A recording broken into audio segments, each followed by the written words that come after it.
আরো অ্যাটাক করো। করতো না থাকলে 3-4 গোলে হারা লাগতো আমাদের। এইভাবে খেললে হবে না, এটা হলো বাস্তবতা। এইভাবে খেললে হবে না, হবে না, হবে না। আপনি মানেন আর না মানেন, এইভাবে খেললে রিয়াল মাদ্রিদ এই সিজনে কিছুই করতে পারবে না। বড় বড় ম্যাচে এখনো আমরা রেজাল্ট বের করতে পারতেছি না। ইভেন শুধুমাত্র এল ক্লাসিকো বাদে আমরা কোনো ম্যাচে রেজাল্ট বের করতে পারতেছি না। আর আমি প্রিভিয়াস ভিডিওতে বলছিলাম যে আমাদের 3টা প্লেয়ারকে দেখা উচিত, তার ভিতর দেখেন ম্যাকলিস্টার কিন্তু ঠিকই গোলটা বের করে নিল।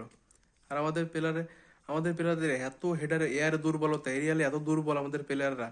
আমরা প্রতি ম্যাচে ভালো ভালো টিমের সাথে যাদের এরিয়ালে খুব সক্ষমতা বেশি, তাদের কাছে এরিয়ালে দুর্বল মারা খাওয়া লাগবে প্রতি সিজনে। এরকম যদি চলতে থাকে, team performance not up to the mark, কোনো ইন্টেন্সিটি ছিল না, কোনো প্রেসিং নাই, কোনো ক্রিয়েটিভিটি নাই, শর্ট অন টার্গেট নাই। আপনি ডি বক্সের বাইরে থেকে কোনোদিন এই লিভারপুলের সাথে এরকম কম্প্যাক্ট ডিফেন্স যারা খেলতেছে তার সামনে ডি বক্সের বাইরে থেকে গোল বের করতে পারবেন না। শুধু হুদায় শট মারলেই গোল হয়ে যাবে না। খুবই বাজে একটা ম্যাচ। এরকম ম্যাচ খেললে, এরকম হলে এই সিজনে সবকিছু লিগের টিগের আশা ছাড়িয়ে দিতে হবে, আবার নতুন করে শুরু করতে হবে।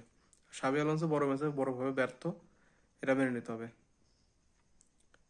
ফুল ম্যাচ শুরু থাকে কালকে। আজকের মতো হালা বাদ দিয়ে দিন বাস।